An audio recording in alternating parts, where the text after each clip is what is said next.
राम गुरु जी। जय श्री राम। बालाजी महाराज का आशीर्वाद बना रहे। जय श्री राम। गुरु जी, जो हनुमान जी के विशेष भगत होते हैं, बालाजी के विशेष भगत होते हैं, तो उनमें क्या गुण होने चाहिए गुरु जी? सबसे पहला जो हनुमान जी के भक्त होते हैं उनके मन में शंका ही नहीं होनी चाहिए। हनुमान जी को श्री राम जी पर तनिक भी शंका नहीं थी, और अगर तनिक भी शंका नहीं थी तो उनके ऊपर चारों युग के देवता बने और उनके ऊपर श्री राम जी की कृपा अपार हुई है। वैसे तो हनुमान जी के श्री राम जी के बहुत सारे भगत थे। कहा जाए तो विभीषण भी भगत थे, कहा जाए सुग्रीव भी भगत थे, और कहा जाए तो तुलसीदास जी भी भगत थे। लेकिन ये सारे के सारे श्री राम जी के भगत तो थे, लेकिन इन्होंने श्री राम जी से क्या क्या मांगा मैं आपको बताना चाहूंगा। देखिए, हनुमान जी ने कुछ नहीं मांगा।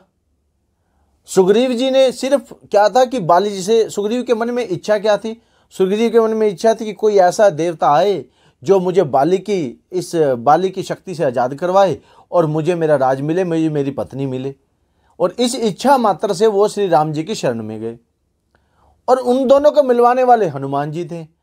हनुमान जी को पता था ये मांग जो रहा है वो मैं दुआ दूंगा।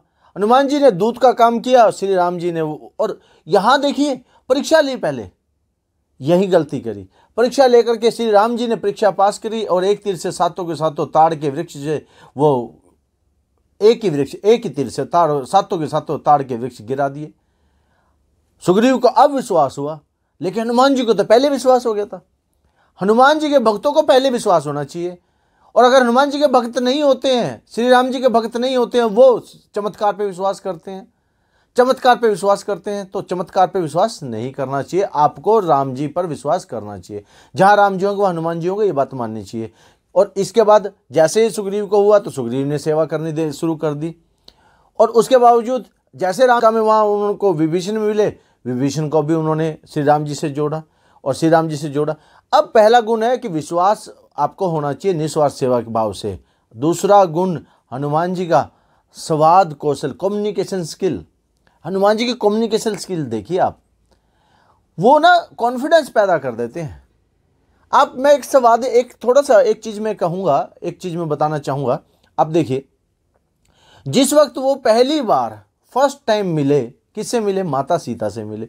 किस सिचुएशन में मिले होंगे, किस तरीके से गए होंगे? उन्होंने इतना भी कहा क्या कि मैं किस पोजीशन में गया हूँ, किस उसमें गया हूँ? वो माता सीता को सूक्ष्म रूप रख करके पेड़ पे बैठ गए, और पेड़ पे बैठे हुए उन्होंने रावण को भी वहीं देखा पहली बार, रावण के क्रोध को देखा, रावण की सारी चीज़ों को ऑब्जर्वेशंस। उन्होंने हर सिचुएशन को, हर माहौल को ऑब्जर्वेशन किया, और जैसे जैसे उन्होंने वहाँ ऑब्जर्व किया, उसके बावजूद उन्होंने माता सीता को श्री राम नाम की अंगूठी दी। पहला कॉन्फिडेंस देने के लिए कुछ मान दिए, जिससे उन्हें विश्वास हो जाए कि मैं जो है छल कपट में नहीं आया हूँ। अगर वो सीधे जाते ना तो माता ने विश्वास ही नहीं करना था। उनको पता है, उनका गुण देखिए, उन्होंने विश्वास जीतना जानते हैं। उसके लिए उन्होंने माता सीता के सामने श्री राम की वो मुद्रिका डाली जो स्वयं श्री राम ने दी थी। मन में विश्वास जागा।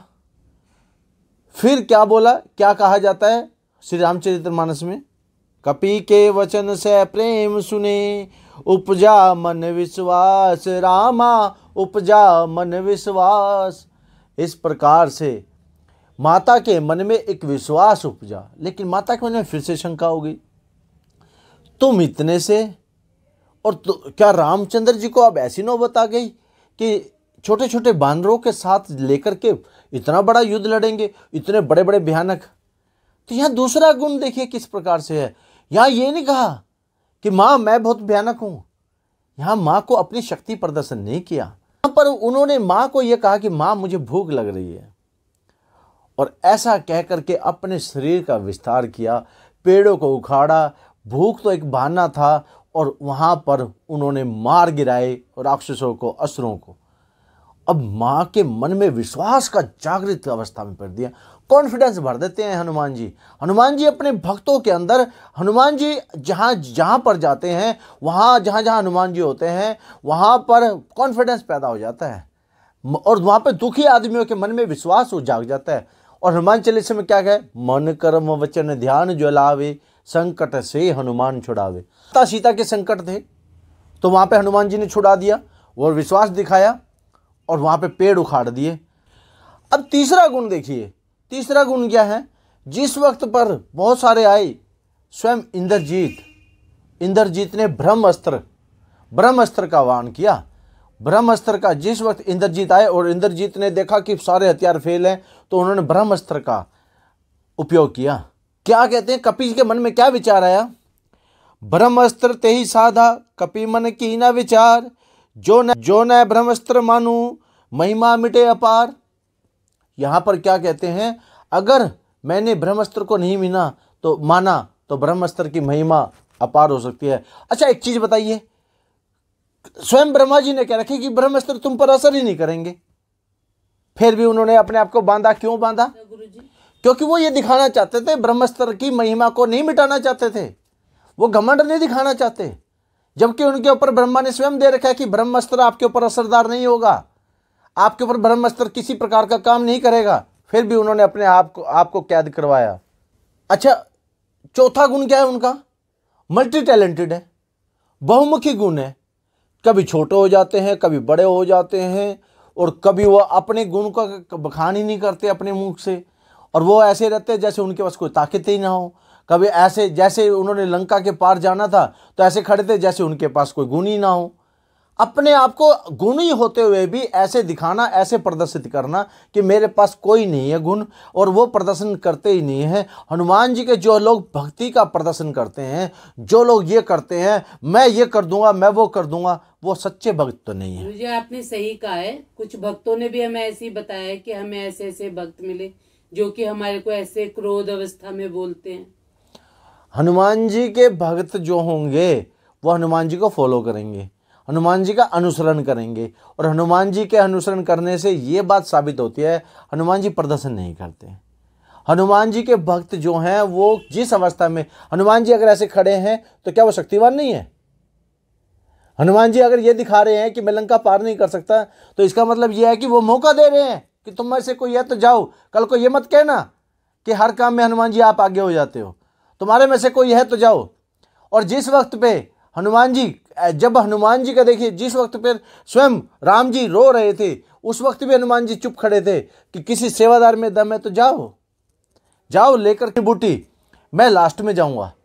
हनुमान जी प्रदर्शन करते तो हैं शक्ति का, लेकिन लास्ट में करते हैं। उनको पता है अपनी शक्ति का, लेकिन वो प्रदर्शन नहीं करते। जब सभी के सभी उनकी तरफ देखते तब वो अपनी शक्ति का प्रदर्शन करते हैं। तो इसी प्रकार से हनुमान जी के जो भक्त होते हैं वो भी शक्ति का प्रदर्शन नहीं करते। वो प्रॉब्लम और सॉल्यूशंस, वो किसको चुनते हैं? सॉल्यूशन। वो सॉल्यूशन को चुनते हैं। अगर मान लो जिस वक्त पे राम और लक्ष्मण दोनों के दोनों पास में आ गए, नागपास के अंदर बंद गए, तो उन्होंने प्रॉब्लम के ऊपर डिस्कस नहीं किया। सभी ने कहा हाय क्या होगा क्या होगा क्या होगा, तुरंत गए गरुड़ को ले आए, सॉल्यूशन को ढूंढा। तो हनुमान जी के जो भक्त होते हैं वो हमेशा सॉल्यूशन पर बात करते हैं, प्रॉब्लम पर बात ही नहीं करते। ना वो प्रॉब्लम को सुनते, वो सॉल्यूशन बताते हैं कि ये सॉल्यूशन है और इस तरीके से आप उनका हल कर। जिस वक्त लक्ष्मण को शक्तिवान लगा तो मिनट के अंदर सुषैण वैद्य को ले आए, और फिर मिनट के अंदर जाकर के संजीवनी बूटी ले आए।